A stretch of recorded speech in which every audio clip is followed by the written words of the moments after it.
দেখো আমি হেঁটে চলেছি এবার হাওড়ায় নেমে। এবার আমি স্টেশনে ঢুকবো, রেল স্টেশন। সেখান থেকে দেখো সবাই তারকেশ্বর গুটি গুটি পায়ে সব তারকেশ্বর গিয়েছিলো, তারকেশ্বর থেকে সবাই বাড়ি ফিরছে। এবার কালকে রবিবার ছিল, কালকে রবিবার বেরিয়েছিল, রবিবার সারা শ্যাওড়াফুলি থেকে জল তুলেছিল। জল তুলে ওনারা হেঁটে হেঁটে গিয়ে পুরো তারকেশ্বর পৌঁছেছে। তারকেশ্বর জল ঢেলে দেখতে পাচ্ছ সবাই বাড়ি ফিরছে। দেখো আমি এবার এই হেঁটে যাচ্ছি, আমি এবার সাওয়াতে দেখো ওই তারকেশ্বর গিয়েছিল দেখতে পাচ্ছ। আমি এবার সাওয়াতে ঢুকবো। এই দেখো হাওড়ার এটা দেখতে পাচ্ছ।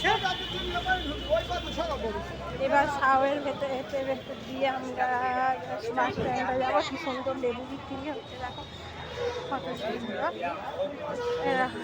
এই ঢুকে যাচ্ছি। কলকাতায় না আসলে এত সুন্দর অপরূপ দৃশ্য দেখা যায় না। দেখতে পাচ্ছ কত লোকের ভিড়, কি অপরূপ দৃশ্য তোমরা দেখতে পাচ্ছ। দেখতে পাচ্ছ এই একটা ভাই কত কষ্ট, তারা একটা পায়ের অসুবিধার জন্য দেখো আমি এখানে চলে এসেছি, উঠে যাচ্ছি। এবার এই বাস স্ট্যান্ডে আমি যাবো।